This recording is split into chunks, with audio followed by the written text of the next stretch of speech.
Hey everyone. Tuesday the 31st of March was Equal Pay Day. Now for those of you who do not know, Equal Pay Day is a symbolic day dedicated to raising awareness of the gender pay gap. Now this date symbolises how far into the next year the average woman must work in order to earn what the average man earns in the previous year.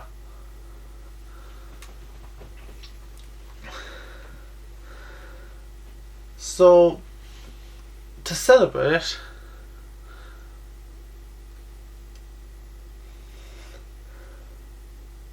I'm going to bust the myth of the gender pay gap. So how is the gender pay gap calculated in the first place? Well, it's actually not that complex. What you do, you take the average earnings of all men and the average earnings of all women, divide women by men, and you get your answer. It's that simple. Now what that does, that kind of disregards any factor that could be contributing to it. And what feminists do these days, they claim that entire gap is due to sexism. Well, let's dig a bit deeper, shall we? What does that calculation miss? What does the gender pay gap not include? Well, everything, really. For example, hours worked per week, the education the person has, the experience the person has, the type of job the person has, as well as many other factors. But it all breaks down to one thing: choice. Men and women make different choices.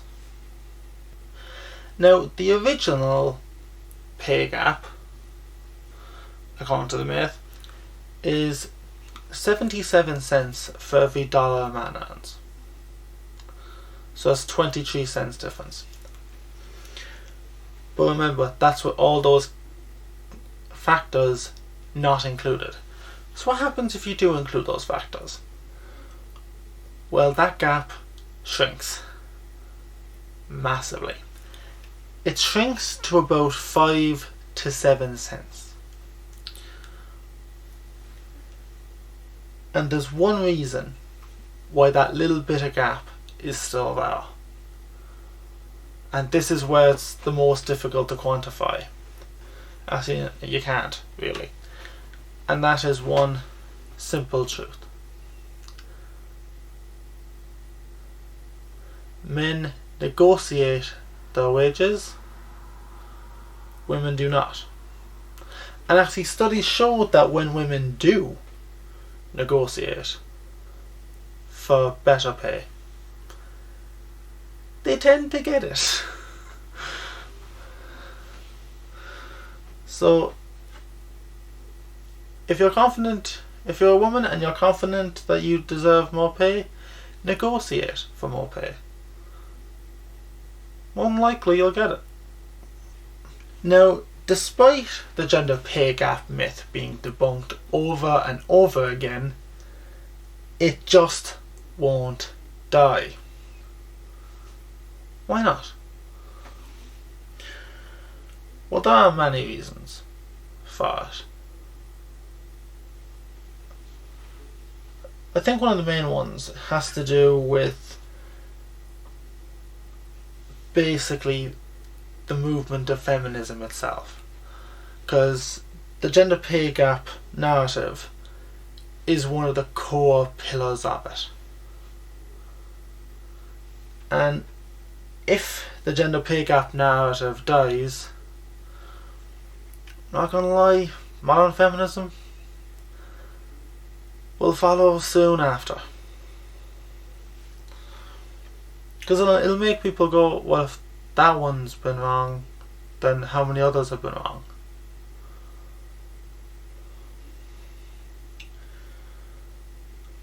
Now, as I said earlier, there's the main reason that the difference between the claimed gap and what the gap actually is, if you factor in all the factors that can be quantified, the main reason for that difference is choice. The fact that men and women make different choices. Now, these are choices that men and women are actually free to make. Men and women can do anything they want to do. And when they choose what they want to do, they choose what they feel will make them happiest.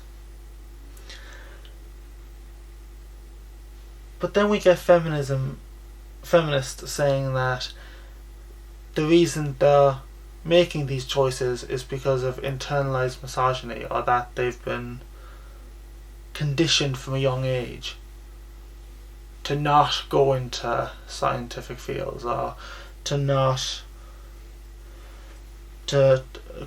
choose to have kids instead of going full on in the workplace. And that is actually BS, really. Because what men want, what will make men happy and what will make women happy are very different. And they should be free to make the choices that'll make them happiest. And what's wrong with that? So what are your thoughts on this? What are your thoughts on the gender pay gap and equal pay day? I'd love to hear them. So share them with me down below in the comment section. If you like this video, hit that thumbs up button. And if you actually like the videos that I make, hit the subscribe button and don't forget to hit the bell icon so you guys get notified when I upload new content. It's a weird YouTube thing. I'll never understand it really. Men and women are free to make the choices that make them happy. Thank God for that. Thanks for listening, and I'll see you next time.